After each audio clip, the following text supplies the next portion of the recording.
friends and family in the United States of America and the other parts of the world, welcome to yet another one. So here, let me just start off with what we saw in the news, where reporters were actually asking President Trump about an exit strategy, especially to do with this Iran conflict. What is the exit strategy?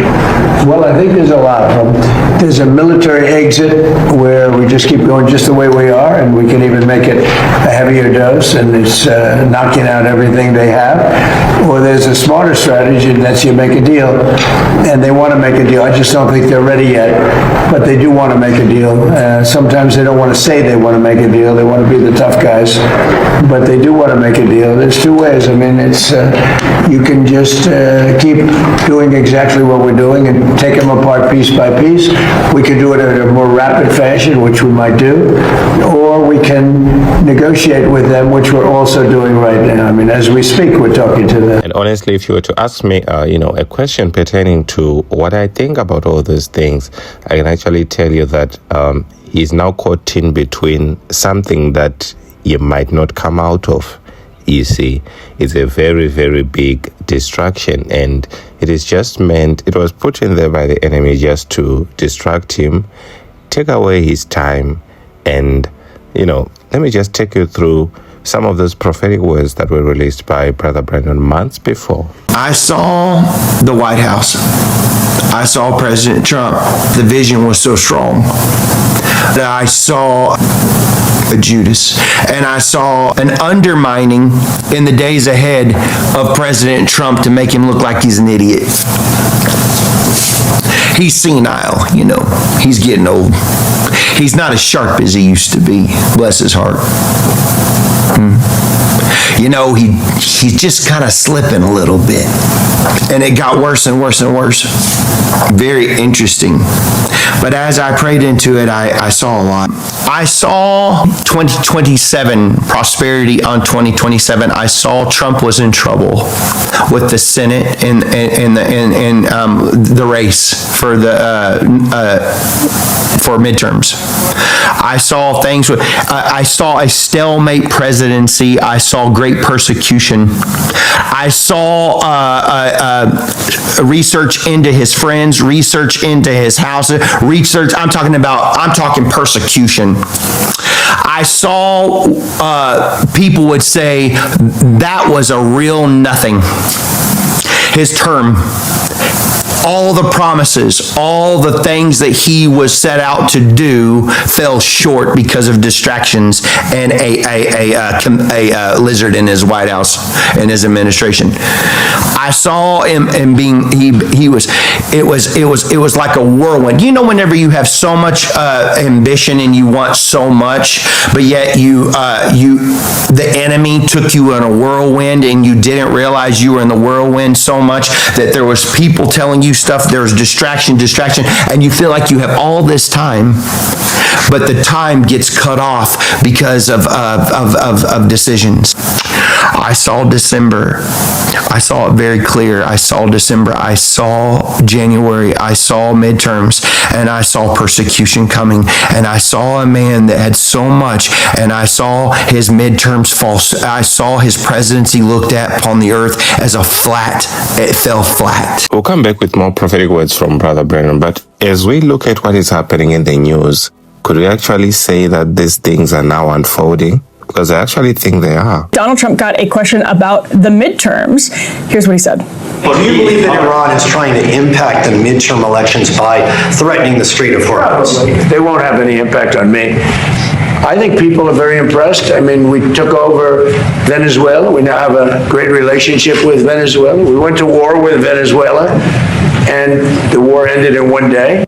What he said there was, it won't affect me. Fox News rolled out updated power rankings for the House and the Senate that spelled disaster for Republicans. Beginning with the Senate forecast, Fox News is projecting that control of the Senate is essentially just a toss-up right now, with the balance of power likely coming down to Senate seats in 4 states that are all considered coin flips right now. Those 4 states are colored in yellow. Fox News projects that Alaska, Iowa, Iowa, Ohio, and Maine all have Senate races that are all toss-ups. And these are the matchups that will likely end up determining control of the Senate. Now, Republicans are eyeing a handful of potential Senate pickups in Georgia, New Hampshire, and Michigan, all of which Fox News Power Rankings project as leaning Democrat, while Democrats think they can flip Texas, which obviously leans Republican. Even before the news about the Americans killed, only about 28 to 33% of Americans supported the war in Iran. And it's just looking like this could drag on much longer than we were originally told. And, you know, we have a really important midterm election coming up here, midterm elections, where the Republicans' majority is at stake. And it puts Republicans up for election in a really bad position, because right now, Republicans in Congress, they're being asked by the administration to fund a war, which they never voted to approve. The administration just last month, they requested, I think, $87 billion in supplemental funding that would include, I think, $67 billion in funding for military spending this year.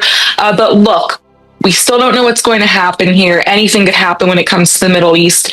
Everything will depend on whether Americans believe this mission has clear objectives and whether progress is being made towards those objectives. So this comes down to clear communication from the administration and a willingness to show the people that we're willing to do what needs to be done to end this in a way that puts us in a stronger position than we started in.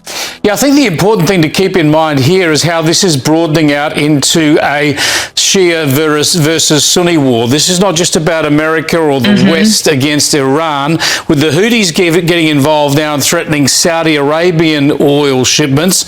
That is the classic Shia-Sunni divide. We've got the same where the Shias of Iran are attacking the Gulf states, and you've got the same with the Hezbollah and Hamas, Hamas are Sunni, but they're funded by the Shia in Iran. It's very much a regional conflict, not simply America versus Iran. Here's the latest from the president yesterday.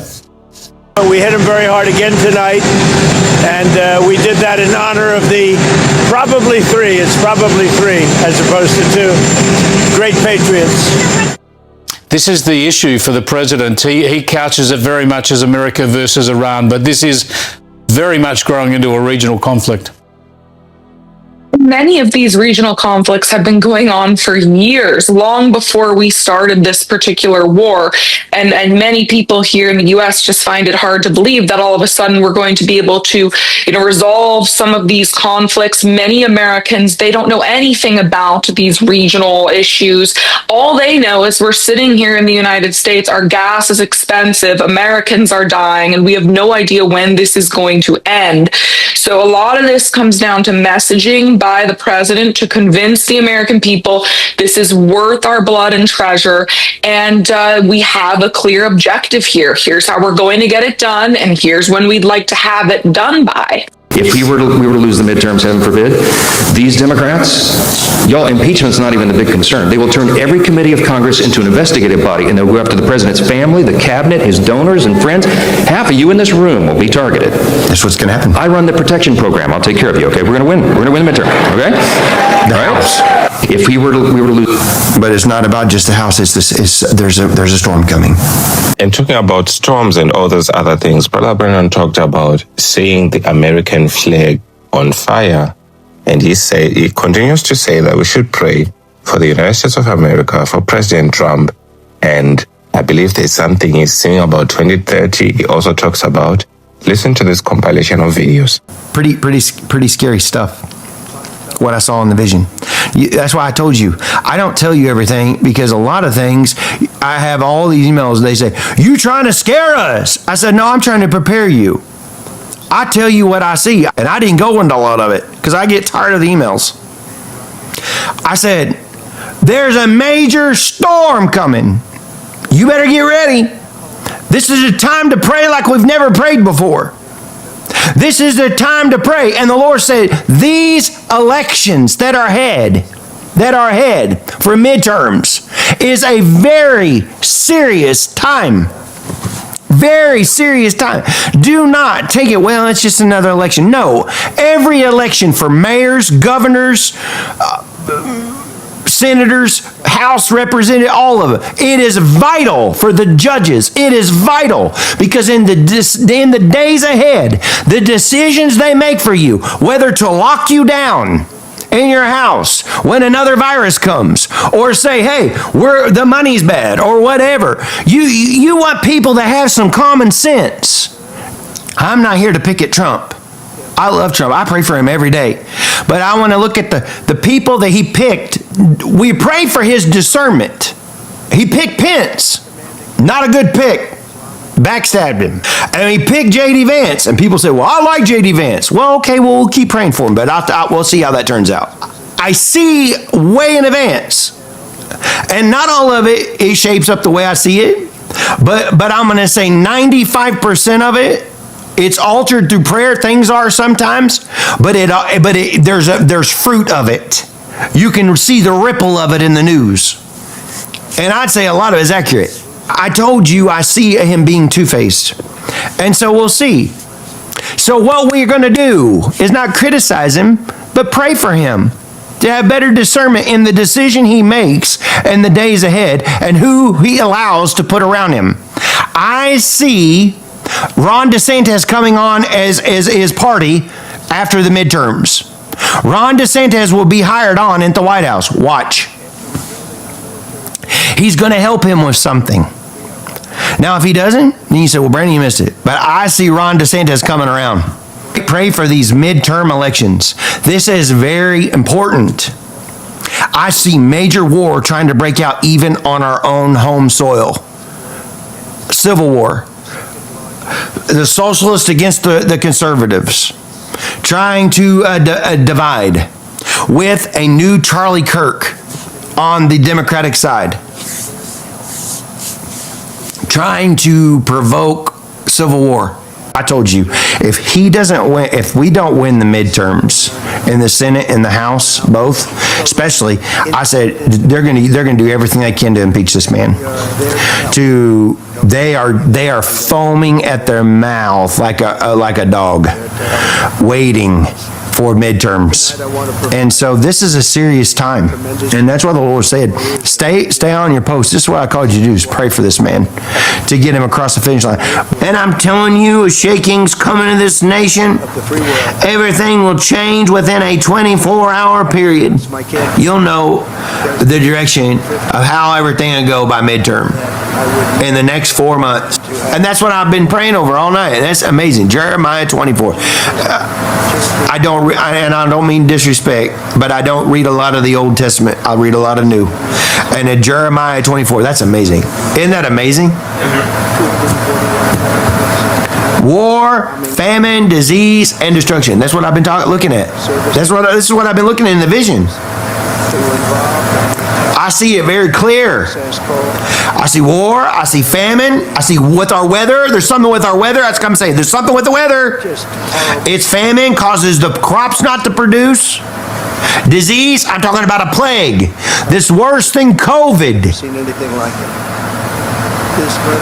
Worse than COVID. Killed 45,000. It makes COVID look like a walk in the park. Protesting in Iran. Created by AI in a lab with rats.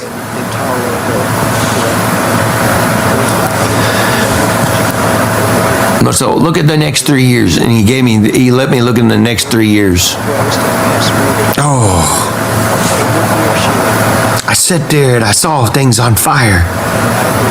I saw the flag on fire. You'll know the direction of how everything will go by midterm in the next 4 months. August, September, October, and then November. So it's less than 3 months. First week of November. You'll know. You say, well, Brandon, we're going to see a total red wave. I pray you're right. I pray you're right. I pray I'm completely off of it. You say, don't ever watch me again after that. You said, Brandon, you are one flaky guy. I pray you're right. I truly do. But you're wrong. I keep seeing into it. I saw the White House. I saw President Trump. The vision was so strong. But I saw Judas. And I saw an undermining in the days ahead of President Trump to make him look like he's an idiot. He's senile, He's getting old. He's not as sharp as he used to be. Bless his heart. He's just kind of slipping a little bit. And it got worse and worse and worse. Very interesting. But as I prayed into it, I saw a lot. I saw 2027, prosperity on 2027. I saw Trump was in trouble with the Senate and the race for for midterms. I saw things with, I saw a stalemate presidency. I saw great persecution. I saw research into his friends, research into his house, research. I'm talking persecution. That's why it's so strategic. That's why it's so important, because of what I've seen concerning Agenda 2030, what I've seen about the plague. That's why it's so important. If we were to lose the midterms, heaven forbid, these Democrats, y'all, impeachment's not even the big concern. They will turn every committee of Congress into an investigative body, and they'll go after the president's family, the cabinet, his donors and friends. Half of you in this room will be targeted. That's what's going to happen. I run the protection program. I'll take care of you, okay? We're going to win. We're going to win the midterm, okay? The House. If we were to lose. But it's not about just the House. There's a storm coming. So my family, just felt to share this with you, because things like this are very, very crucial and ought to be shared with, my fellow brothers and sisters in the Christian faith, so that we pray.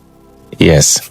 So that's one of the main purposes of this channel. We talk about some controversial issues which are happening, and we mainly talk about the need for there to be unity. We talk about some things which are happening in the church, and also at the same time, if there are things which are to affect, Christians in a certain country, in a certain part of the world, we also share things like those, sounding the alarm for the need to pray. And we share various videos from various prophetic voices. You understand? Yes. And if there are some people you recommend to me to be sharing their videos and you see me not sharing their videos, it might mean that, they don't want me sharing their videos, because, sometimes that happens. You may receive a strike from a certain servant of God, which should not be the case, because we'll be speaking well of everybody. You understand? So I'll meet you in the next one. As always, like, share, comment, and subscribe. God bless you.